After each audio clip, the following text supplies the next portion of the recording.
Ang Ramidi, wala po si Karis Pianong. Sa mga oras nito, ano ito, nagpapagpapagpapag.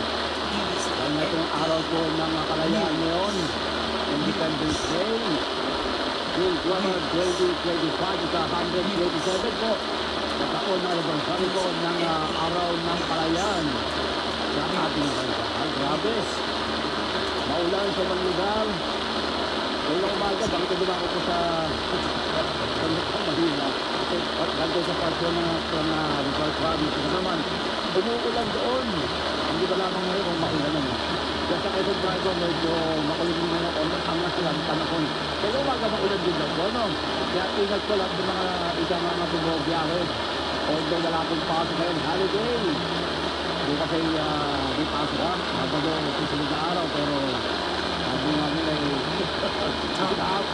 kahapon, hindi sa lagi ko ng Rizal walang pasok. Dahil po, ito naman ay Independence Day. Sa dalawang araw po magkasyon.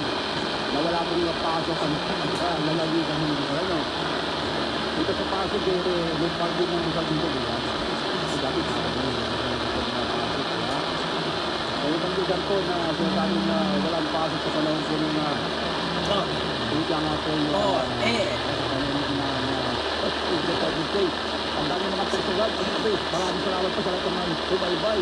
Although wala po si Karis Piano, pero yung mga supporters po ni Karis Piano, ang politiko, nanonood po. As of now, meron po nga 373 viewers po ang target on air sa Facebook Live po ha. Mga DCN, grabe. Yung supporta po ninyo kay Karis Piano, may tinituloy lamang po yan. Kung kapag wala po si Karis Piano, may tinutulungan po yan. Kaya malinaw po yan. Kaya nga yung kanyang page, yung kanyang tulong. Kay Karis Piano, ang daming dagdag sa talaga. Ang nagpapasa